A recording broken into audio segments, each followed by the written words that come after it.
Olá, pessoal. Bom, como combinado em sala, eu prometi que iria explicar com mais detalhes aquele vídeo que postei lá no grupo, né? Um certo professor estava lá explicando um pouco sobre tábua de operação e trouxe alguns exemplos. Eu vou falar então do primeiro exemplo.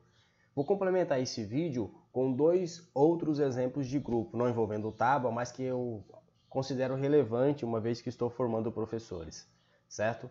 Primeira coisa, vamos tentar entender o enunciado do exercício. Ele pede o seguinte, né? Verifique se a operação asterístico, definida pelas tábuas abaixo, porque era mais de um exercício, é um grupo abeliano. Então não é só para verificar se é grupo, é para verificar se é um grupo abeliano. A primeira coisa que a gente tem que verificar se a operação estrela, né, em relação ao determinado conjunto que forma essa tábua, é fechado para a operação. Como assim conjunto, né? Sim, quando eu olho para a linha onde está a operação, né, nem estrela, é asterístico, né? E a coluna onde está a operação asterístico, eu tenho então aqui, né, os elementos que formam esse conjunto, que eu vou chamar aqui de conjunto A. Os elementos 1, 2, 3 e 4 que pertencem ao tal conjunto A. Se a gente olhar aqui a matriz dos resultados, nós vamos ver que esse conjunto, né, de resultados, todos os elementos pertencem ao conjunto A. Então, quando eu opero um com 1 com 2, 1 com 3 e assim sucessivamente, eu vou ter sempre resultados que pertencem ao conjunto A. Então, eu digo que o conjunto A é fechado para a operação asterístico, certo? Bom, é fechado, agora podemos verificar então, né, os axiomas que determinam se é grupo. O primeiro é se é associativo. E aí eu tenho que verificar as referências possíveis, né? Por exemplo, 1 operando com 2 operando com 3 tem que ser igual a 1 operando com 2 operando com 3. Aqui só mudando os parênteses de posição. Eu tenho que verificar 1 operando com 3 operando com 4, 1 operando com 3 operando com 4, todos os resultados possíveis. Aí eu preciso ir lá na minha tábua e olhar, né? Por exemplo, aqui eu preciso verificar o 2 com 3. Então eu vou lá na tábua, ó. 2 com 3 vai dar justamente o número 2, tá vendo? Então eu vou fazendo isso e consigo definir, certo? Por exemplo, 2 com 3 vai dar 2. Aqui, 1 com 2, lá na tábua vai dar 4. Aí eu faço 1 operando com 2 dá 4, 4 operando com 3 vai dar 4. Bom, deu uma identidade, está dando sinais de associatividade. Se eu olhar todos os eventos lá, vai dar associatividade, certo? Então eu só estou fazendo com 2, mas é preciso verificar todos. A outra propriedade é a existência do elemento neutro. E aí é simples, né? Eu tenho que verificar, né? 1 operando com algum valor vai dar o número 1, 2 operando com algum valor vai dar o número 2. Basta eu olhar se em todas as linhas repete o valor referência. Por exemplo, aqui o número 1 está na linha, né?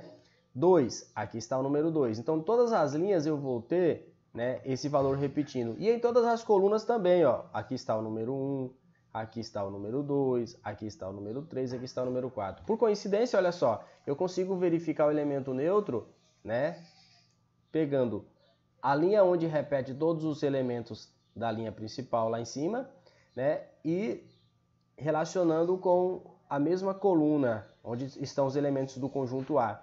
Aonde há uma interseção, eu tenho ali então justamente o meu elemento neutro, que é o 3. Você pode perceber ó, que 2 operando com 3 dá 2, 4 operando com 3 vai dar 4 e assim por diante.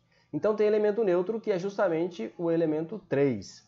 Bom, conhecendo o elemento neutro, dá para verificar se a matriz tem simétrico. E tem, né?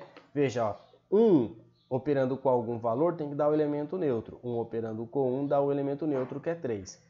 2 operando com algum valor tem que dar o elemento neutro. E tem, ó, 2 operando com 2 vai dar 3. Então, o simétrico do 1 é o número 1, o simétrico do 2 é o número 2.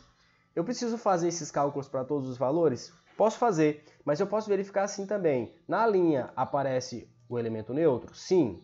Na linha 2 aparece o elemento neutro? 2 que eu falo na matriz dos resultados? Sim.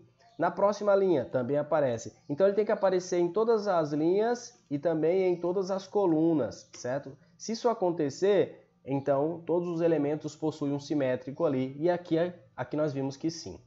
Só que o exercício pede para verificar não somente se é grupo, mas para mim verificar se é um grupo abeliano. Então eu preciso verificar se é um grupo comutativo, se obedece à propriedade comutativa. Aí eu posso pegar cada par a par, né? 1 com 2, 2 com 1 tem que dar o mesmo resultado. 1 com 3, 3 com 1, fazer isso para todos os pares possíveis. E aqui deu comutatividade. Porém, eu posso usar outro critério. Eu posso verificar, né, se em relação à diagonal principal, os elementos que estão nas posições simétricas em relação a essa é o mesmo valor. E é, ó, 4 com 4, 1 com 1, aqui está a principal, né? 2 com 2, quando eu distancio, tenho o 2 com 2, tem que dar sempre o mesmo resultado. 1 com 1, 4 com 4, ou seja, nós temos então aqui um grupo abeliano, certo? É um outro modo de olhar. Eu traço a diagonal principal e vejo as posições simétricas em relação a ela. 4 com 4, então essa diagonal aqui vai ter 1 com 1. Nessa diagonal eu vou ter os extremos, que é 2 com 2 e 2 com 2. O importante é dar o mesmo resultado, tá? Aqui poderia ser 3 com 3, que não teria problema. 1 com 1, 4 com 4. Então, nas posições simétricas em relação à diagonal, deu sempre o mesmo resultado. Então obedece à propriedade comutativa, temos um grupo abeliano aí. Vou mostrar para vocês dois grupos importantes, né? Deixa eu só subir aqui para mim poder ganhar um pouco de espaço, tá bom? Vou mostrar então o grupo aditivo de matrizes, certo? E eu vou considerar o conjunto K, qualquer um desses conjuntos aqui, ó. Z, ou seja, inteiros, racionais, reais ou complexos, certo? Então eu vou tomar duas matrizes pertencentes àquele conjunto. A matriz formada pelos elementos A1, A12 até A1N e assim por diante. E a matriz B formada por B11, B12 até B1N e assim segue. Quando eu somo a matriz A com a matriz B, né, eu vou pegar cada elemento e adicionar com o seu correspondente. Ou seja, se eu somar dois números inteiros, sempre gerar dois números inteiros. Se eu pegar dois números reais, sempre teremos dois números reais. Então, existe uma lei de composição interna. Os elementos da matriz A mais B também pertencem a esses conjuntos em específico, né? Claro que se eu pegar o conjunto Z, eu só estou operando com elementos do conjunto Z. Bom, uma coisa interessante é que não importa como eu somo, né, dois valores pertencentes a esses conjuntos, sempre dá o mesmo resultado. Se eu pegar 5 com menos 5 com 5, não importa a ordem, sempre dará o mesmo resultado. Isso é fácil de perceber então, né, que a matriz com essa estrutura, ou seja, aditiva, ela vai ser associativa, porque não importa se eu pegar os elementos da matriz A, somar com a matriz B e a matriz C, sempre vai dar o mesmo resultado que se eu pegar A mais B depois com C, né?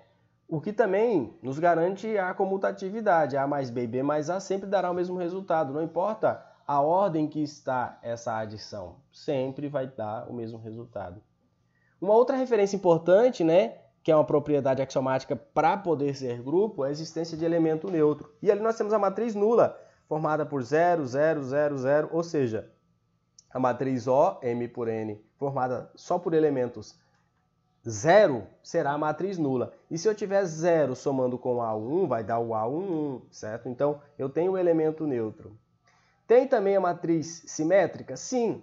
Sempre que eu considerar a matriz A, os elementos formados pela matriz menos A são simétricos à matriz A. Ou seja, se eu somar os elementos da matriz A com a matriz menos A, vai dar o elemento neutro, que é a referência, né, para que seja simétrico nesse caso.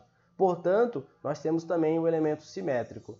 Ou seja, não importa qual seja o conjunto K, Z, Q, R ou complexo, se eu considerar o grupo aditivo de matrizes, esse grupo é um grupo abeliano, certo? O outro grupo que eu quero apresentar para vocês, muito mais por desejar que vocês comecem a pensar também numa referência dos números complexos, é que o grupo multiplicativo dos complexos também é um grupo abeliano. Bom, quando eu falo complexo, eu estou falando de multiplicação, eu vou considerar não o conjunto dos números complexos completo. Eu vou suprimir o elemento zero. Por quê? Para que isso permita que eu tenha inverso para todos os elementos. Primeira coisa é uma lei de composição interna, né? Se eu pegar um elemento Z, A mais BI, e um elemento W, C mais DI, certo? Não importa qual seja o valor de A e de B, desde que esse número pertence a C asterístico, e eu efetuar a multiplicação, eu vou cair num número, certo? Que está dentro do conjunto dos complexos. Vamos fazer essa multiplicação, ó. A vezes C, AC, A vezes DI, está aqui. BI vezes C, está aqui. BI vezes DI. É isso que me importa nessa multiplicação, tá bom? Então, o B com D e o I vezes I vai dar I ao quadrado. Eu coloquei I vezes I aqui, tá bom? Bom, I é igual a raiz quadrada de 1, certo? Essa é a referência para os complexos, a parte imaginária. Então, I vezes I vai ser raiz quadrada de 1 ao quadrado, certo? Que vai dar menos 1. Então, I vezes I vai dar menos 1, que multiplica BD positivo, então ele passa a ser negativo. É a única mudança que a gente tem.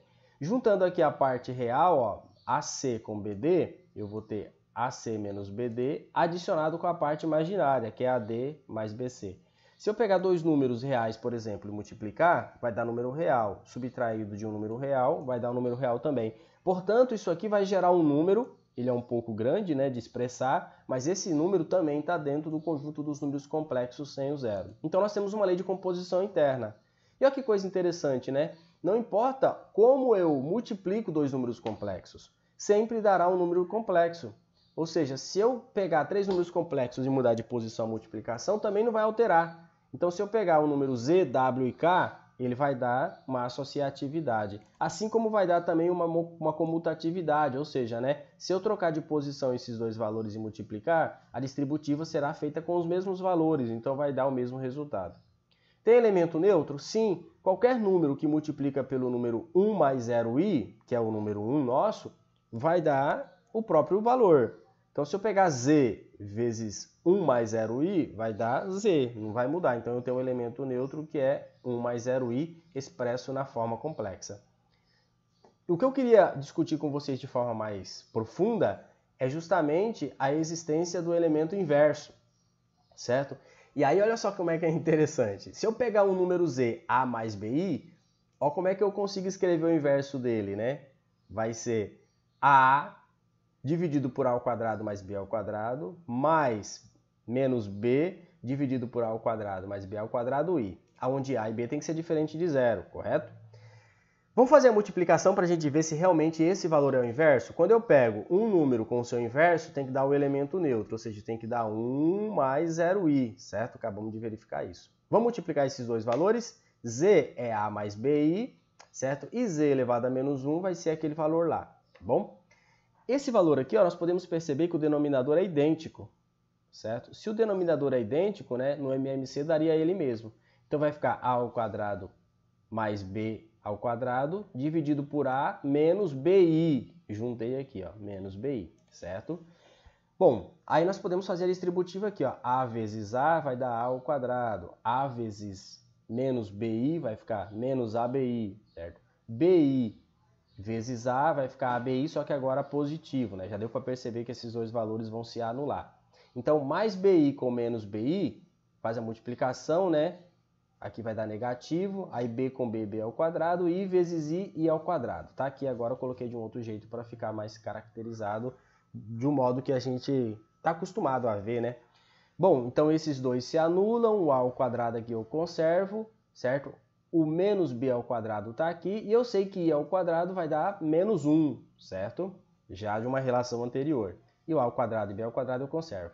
Bom, aqui menos com menos vai dar mais, então eu vou ter z vezes z elevado a menos 1, a ao quadrado mais b ao quadrado, certo? Dividido por a ao quadrado mais b ao quadrado, que vai dar 1. E esse 1 pode ser escrito como 1 mais 0i. Então eu também tenho aqui, né, o inverso. E o inverso é sempre escrito nesse formato para todos aqueles conjuntos que nós estamos considerando, aliás, para o conjunto que eu estou considerando, que é o conjunto dos números complexos asterísticos.